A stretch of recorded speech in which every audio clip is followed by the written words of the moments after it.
आसान करने में भी मदद मिलेगी।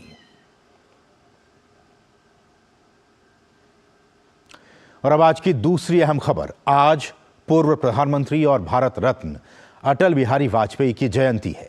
इस मौके पर राष्ट्रपति द्रौपदी मुर्मू, उपराष्ट्रपति जगदीप धनखड़ और प्रधानमंत्री नरेंद्र मोदी ने नई दिल्ली में सदैव अटल स्मारक पर पुष्पांजलि अर्पित की। इस दिन को सुशासन दिवस के तौर पर भी पूरे देश में मनाया जाता है। इस मौके पर देश भर में अनेक कार्यक्रम आयोजित किए गए।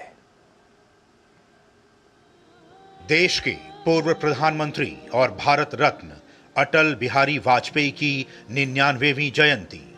इस मौके पर देश ने उन्हें किया नमन। इस अवसर पर राष्ट्रपति द्रौपदी मुर्मू, उपराष्ट्रपति जगदीप धनखड़, प्रधानमंत्री नरेंद्र मोदी सहित कई नेताओं ने अटल जी के समाधि स्थल सदैव अटल जाकर उन्हें भावभीनी श्रद्धांजलि अर्पित की।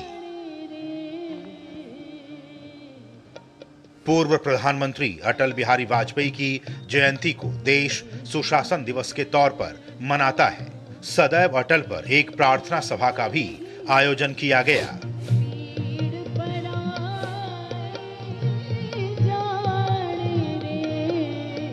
अटल जी की जयंती पर राष्ट्रपति द्रौपदी मुर्मू एक विशेष भजन संध्या कार्यक्रम में भी शामिल हुई।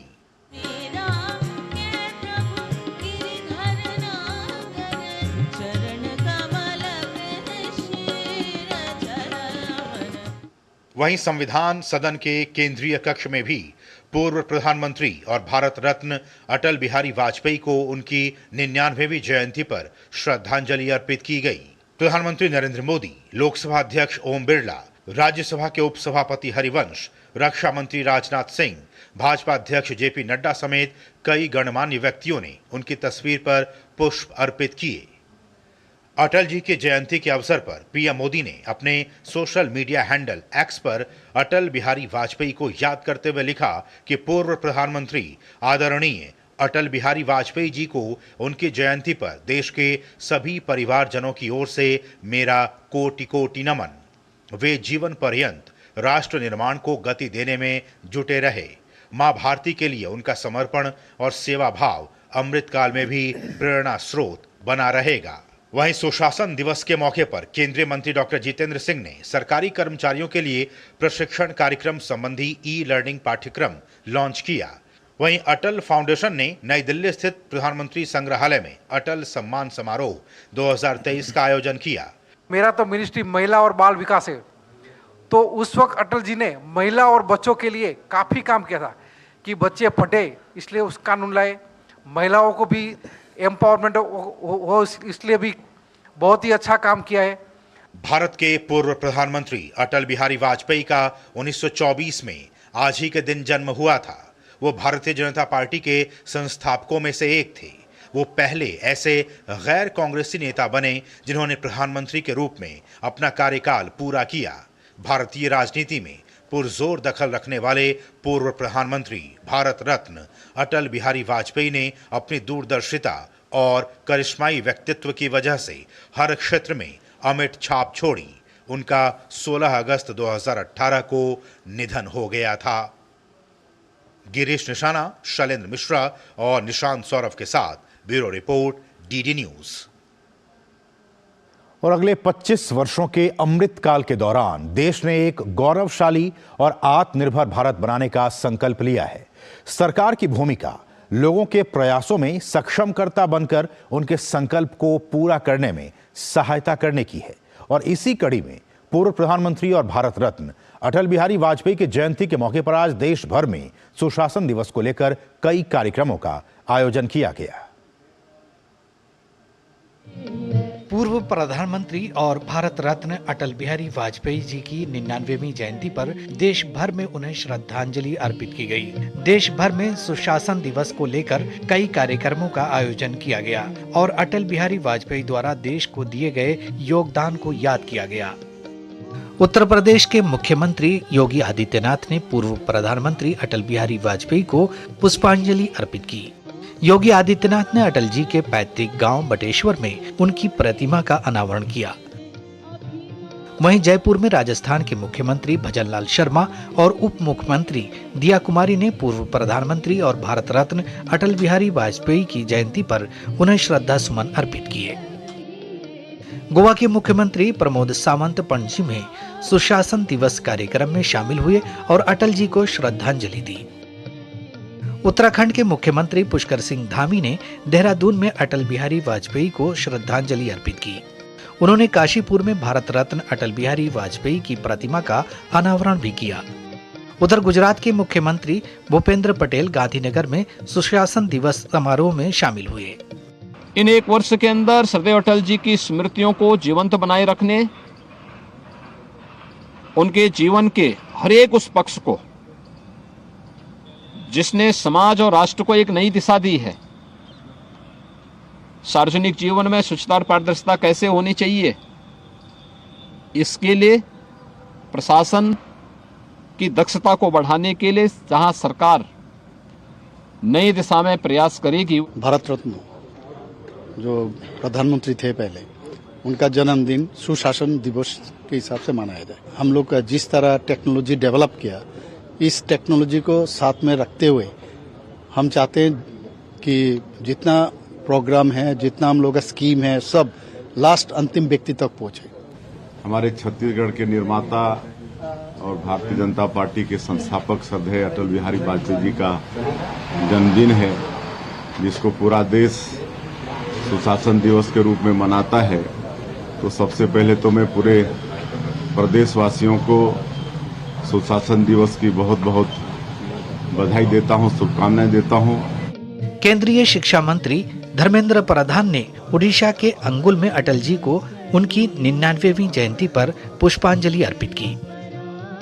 वहीं हैदराबाद में केंद्रीय मंत्री और तेलंगाना भाजपा अध्यक्ष जी किशन रेड्डी और पार्टी के अन्य नेताओं ने पूर्व प्रधानमंत्री अटल बिहारी वाजपेयी को श्रद्धांजलि अर्पित की। केंद्रीय मंत्री गजेंद्र सिंह शेखावत ने वाजपेयी जी की जयंती पर जोधपुर में स्वच्छता अभियान में हिस्सा लिया। Bureau report, DD news. और पूर्व प्रधानमंत्री स्वर्गीय अटल बिहारी वाजपेयी के जन्मदिन को सुशासन दिवस के तौर पर मनाया जाता है, जैसे हमने आपको बताया। और सुशासन दिवस के मौके पर नई दिल्ली के डॉक्टर अंबेडकर इंटरनेशनल सेंटर में हमारा संकल्प विकसित भारत और विकास पुरुष अटल बिहारी वाजपेयी नाम से एक प्रदर्शनी का आयोजन किया गया। प्रदर्शनी का उद्घाटन राष्ट्रपति द्रौपदी मुर्मू ने किया।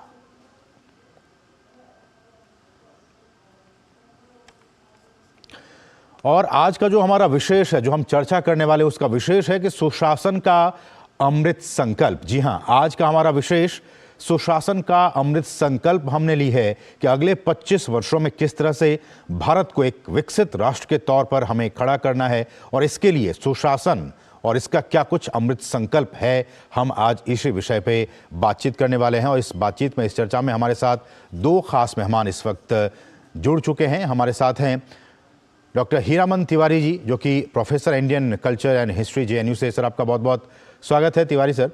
और साथ ही साथ हमारे साथ दूसरे खास मेहमान हैं समीर चौगांवकर जी, जो कि वरिष्ठ पत्रकार हैं।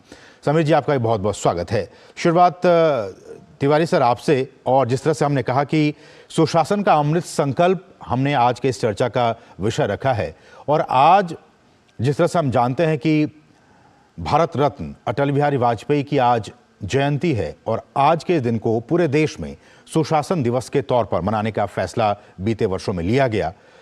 जब हम कहते हैं कि अमृत संकल्प सर हमने ली है कि अगले 25 वर्षों में, चाहे वो भागीदारी की बात हो, समावेशिता की बात हो, पारदर्शिता की बात हो, जवाबदेही की बात हो, भ्रष्टाचार मुक्त भारत की बात हो, इन तमाम क्षेत्रों में भारत कैसे अपने आप को आगे बढ़ाएगा और एक विकसित भारत के तौर पर अपने आप को खड़ा कर पाएगा।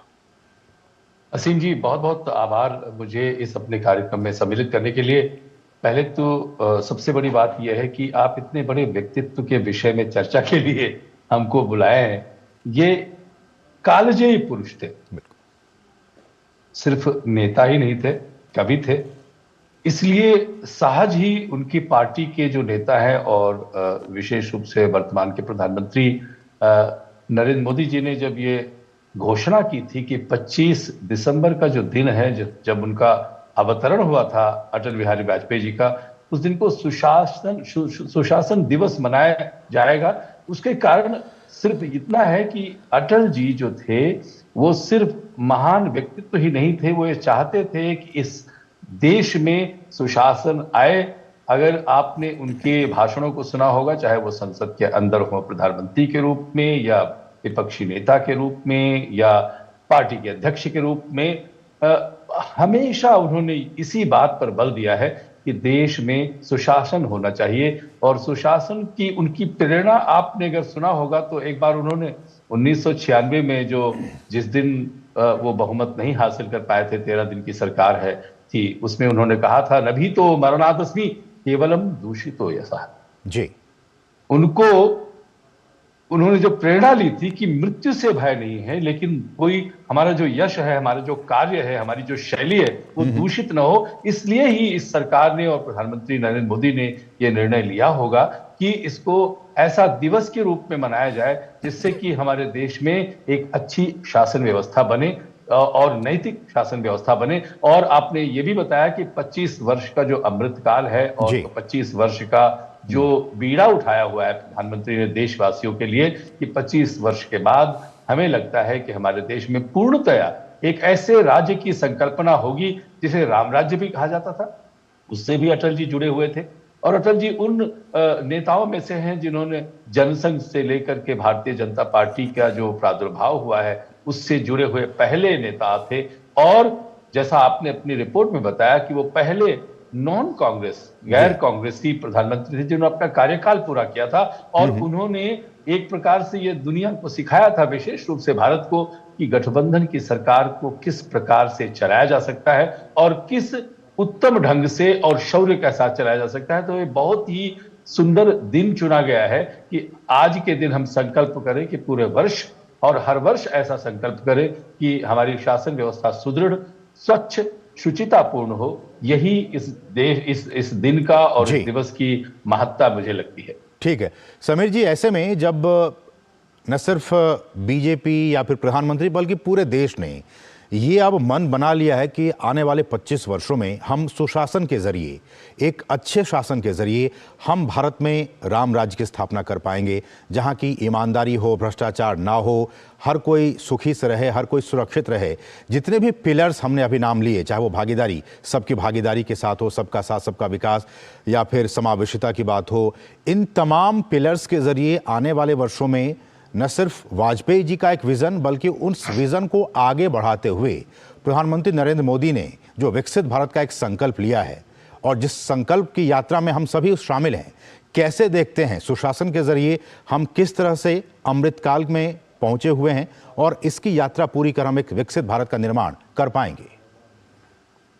देखिए, प्रधानमंत्री नरेंद्र मोदी ने जो विकसित भारत का संकल्प लिया है 2047 तक, मुझे लगता है उसकी प्रेरणा उन्हें अटल बिहारी वाजपेयी से मिली थी। या प्रधानमंत्री नरेंद्र मोदी को भारतीय राजनीति के अंदर सीधे मुख्यमंत्री बनाने वाले अटल बिहारी वाजपेयी थे। नरेंद्र मोदी ने कभी कल्पना भी नहीं किया होगी कि जो संगठन देख रहे थे उन्हें सीधे गुजरात का मुख्यमंत्री बनाकर भेजा जाएगा।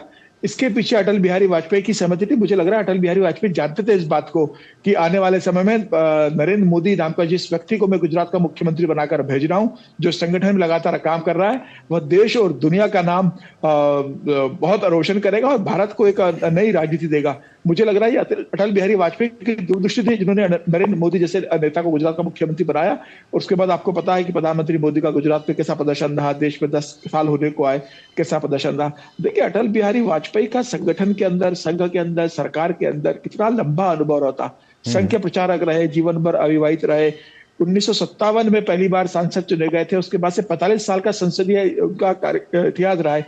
लंबे समय तक विपक्ष में रहे, लेकिन विपक्ष के नेताओं से भी उनके संबंध कितने सहज और सरल थे और इतना आत्मीयता से भरपूर थे कि आज देखिए कि आज विपक्ष के नीतीश कुमार उन्हें याद करते हैं, ममता बनर्जी उन्हें याद करती है और सभी विरोधी दलों को साथ में लेकर सरकार बनाने की जो कला अटल बिहारी वाजपेयी की थी।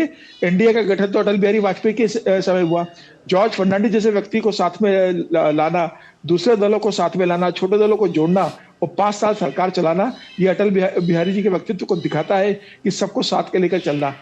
मुझे लगता है 3 बार प्रधानमंत्री बनना लगातार, शायद जवाहरलाल नेहरू के बाद अटल बिहारी पहले व्यक्ति थे जो 3 बार प्रधानमंत्री बने। भले ही उनका कार्यकाल पहली बार का 13 दिन का रहा हो, दूसरी बार का 13 महीने का रहा हो और तीसरी बार का 4 महीने और 8 महीने का रहा हो, लेकिन देश की जनता ने 3 बार उन्हें सत्ता दिया। ठीक है, पहली बार 13 दिन में वो बहुमत प्रूव नहीं कर पाए, एक वोट से सरकार गिर गई।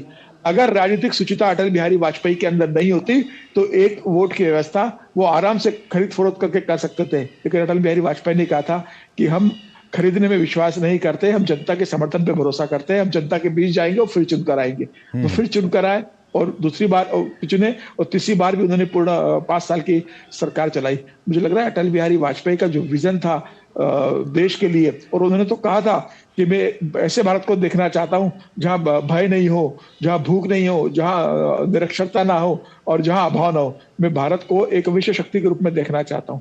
परमाणु शक्ति के रूप में अटल बिहारी वाजपेयी थे जिन्होंने पोखरण में परमाणु विस्फोट किया था, भारत को परमाणु शक्ति संपन्न बनाया था। ये अटल बिहारी वाजपेयी थे कि जिनके नेतृत्व में अब्दुल कलाम जैसे व्यक्ति, मिसाइल मैन को देश ने राष्ट्रपति के रूप में चुना था। मुझे लग रहा है अटल बिहारी वाजपेयी सिर्फ भारतीय जनता पार्टी के लिए नहीं, संघ के जनसंघ के संस्थापक उसमें रहे, 80 में भारतीय जनता पार्टी को बनाया। अटल बिहारी वाजपेयी का विजन प्रधानमंत्री नरेंद्र मोदी आगे लेके जा रहे हैं और उन्हीं के विजन को प्रधानमंत्री मोदी विकसित भारत के अंदर 2047 तक करने का प्लान लेकर चल रहे हैं। और जब अटल बिहारी वाजपेयी की बेस था जिसके आधार पर आज भारत दुनिया की 5वीं अर्थव्यवस्था बन चुका है, और प्रधानमंत्री के तीसरे कार्यकाल में तीसरी अर्थव्यवस्था बनने की ओर अग्रसर है। बिल्कुल बिल्कुल। और ऐसे में प्रोफेसर तिवारी, जब अटल बिहारी वाजपेयी ने संसद में ये कहा था कि सरकारें आएंगी, सरकारें जाएंगी, लेकिन लोकतंत्र का वो जो है बचे रहने चाहिए लोकतंत्र। ऐसे में आप हम सभी देख रहे हैं कि बीते वर्षों में, बीते सत्रों में संसद में जिस तरह की चीज़ें हो रही हैं, संसद को नहीं चलने दिया जा रहा है, कार्यवाही नहीं हो पा रही है, लोकहित के जो मुद्दे हैं उन पर भी चर्चा नहीं हो पा रही है। ऐसे में आपकी प्रतिक्रिया? आपने बिल्कुल ठीक कहा, लोकहित के मुद्दे ही तो उनके पूरे जीवन का एक प्रण रहा है। और आपने बहुत उत्तम उदाहरण दिया कि उन्होंने कहा था कि सरकारें आएंगी, जाएंगी, पार्टियां बनेंगी, बिगड़ेंगी, लेकिन देश रहना चाहिए और जनतंत्र, लोकतंत्र रहना चाहिए। और उसी सेंटेंस के आगे मुझे लगता है उन्होंने कहा था कि यदि शुचिता का त्याग करना पड़े सरकार के लिए तो मैं ऐसी सरकार को चिमटे से भी छूना नहीं चाहूंगा। जो उत्तर भारत के लोग हैं उनको पता होगा संभवतः चिमटे का क्या अर्थ होता है, जैसे रोटी सेकी जाती है। तो अर्थात वो उसको बिल्कुल उससे दूर रहना चाहते थे। उनके व्यक्तित्व में शुचिता थी, उनके इसीलिए उनकी जो कल्पना थी राम राज्य की, जहां पे सभी एक प्रकार से सुखी रहे। तो आजकल जो हो रहा है पिछले कुछ वर्षों से, उसमें मुझे लगता है कि भारत की जनता को, चाहे वो अटल बिहारी वाजपेयी जी के वक्तव्य हो या प्रधानमंत्री नरेंद्र मोदी के वक्तव्य हो, वो सारे स्मरण रहेंगे कि किस प्रकार से विपक्ष व्यवधान की जो भूमिका निभा रहा है वो मुझे लगता है किसी को रास नहीं आएगा। और मुझे लगता है अटल बिहारी वाजपेयी की आत्मा को तो बिल्कुल ही रास नहीं आएगा, क्योंकि उनका जो प्रण था वो शुचिता ही नहीं, लेकिन एक स्वच्छ जो राजनीति है, स्वच्छ जीवन है, मन स्वच्छ है और कवि हृदय थे, इसलिए उनका हृदय और भी विशाल था। चलिए समय इतना ही है। प्रोफेसर तिवारी, बहुत बहुत शुक्रिया हमारे साथ जुड़ने के लिए और अपनी बातों को रखने के लिए। और साथ ही साथ समीर चौगांवकर जी, आपका भी बहुत बहुत शुक्रिया हमारे साथ जुड़ने के लिए, इस विषय पर बातचीत करने के लिए। समय की कमी की वजह से हम आपसे ज़्यादा बातचीत नहीं कर पाए। फिलहाल आप दोनों ही मेहमानों का बहुत बहुत शुक्रिया। बढ़ेंगे आगे और यहाँ रुकें एक बहुत ही छोटे से ब्रेक के लिए। आप देखते रहिए डीडी न्यूज़। यही तो है देश का सबसे पुराना पंचांग। 1937 से लेकर आज तक लाला राम स्वरूप का आरसी एंड सन्स वाला कालांतर 605।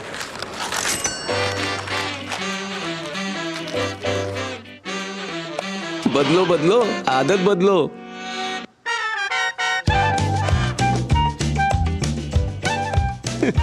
बदलो बदलो आदत बदलो। अब